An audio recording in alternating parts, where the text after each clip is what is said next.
आरती के घर पहुंच जाती है। वो अपनी मेहंदी को कोन में भरने लगती है कि तभी आरती की एक फ्रेंड आरती से, आरती ये किसे बुला लिया तुमने? मैंने जिस पार्लर का नंबर दिया था तुम्हें, उससे बात नहीं हुई क्या? हुई तो थी, लेकिन उसने आखिरी वक्त पर मना कर दिया। तुम बिल्कुल चिंता मत करो, ये मीरा है, मेरी हाउसमेड है ना कावेरी, ये उसी की बेटी है। बहुत अच्छी मेहंदी लगाती है ये।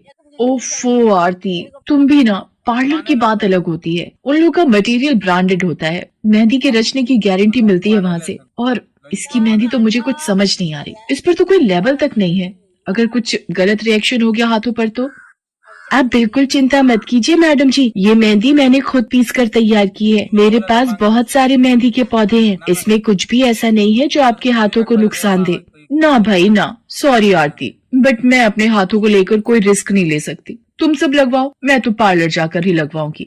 इतना कहकर आरती की दोस्त शालिनी वहाँ से चली जाती है। आरती मीरा को इशारा देकर काम शुरू करने को कहती है। अरे वाह, मानना पड़ेगा, इस बच्ची ने कमाल की मेहंदी लगाई है। मुझे तो नहीं लगता कि इस मेहंदी का वैसा रंग आएगा जैसा पार्लर वाली मेहंदी का आता है। अब बस भी करो शालिनी, मेहंदी कैसी रचेगी ये कल तक पता चल ही जाएगा ना। बच्ची है वो, उसे इस तरह डराओ तो मत। अरे मुझे क्या, मेरे हाथ कौन सा खराब होने वाले हैं, तुम ही लोग लगवाओ और तुम ही भुगतना। शालिनी गुस्से में वहाँ से चली जाती है।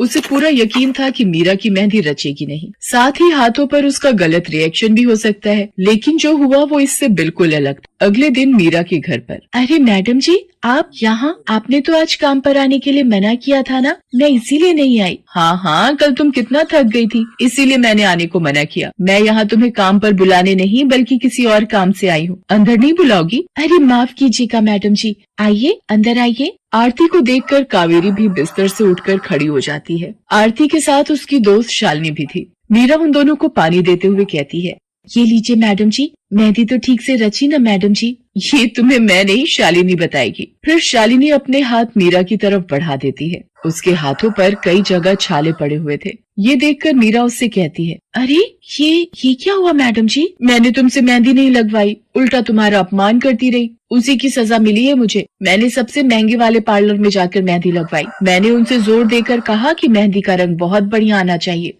इस चक्कर में उन्होंने पता नहीं क्या क्या मिला दिया मेहंदी में, और मेरे हाथों का ये हाल हो गया। और दूसरी तरफ तुम्हारी मेहंदी, जिसने भी लगवाई उसके हाथों की रंगत ही अलग है। देखो आरती के हाथ देखो जरा। आरती ने अपने हाथ आगे बढ़ा दिए, जिन पर मीरा के हाथों से लगी मेहंदी का बहुत ही अच्छा रंग चढ़ा था। फिर आरती कावेरी के पास जाकर उससे बोली, बस कावेरी, ये झाड़ू पोछा और बर्तन बहुत करवा लिए तुमने मीरा से, ये अब वो करेगी जो इसे करना चाहिए। जी क्या मतलब मैडम जी? ये अब मेहंदी लगाएगी सबके हाथों पर। हमारी एक दोस्त का अपना ब्यूटी पार्लर है, उसे मीरा का काम और उसकी मेहंदी की क्वालिटी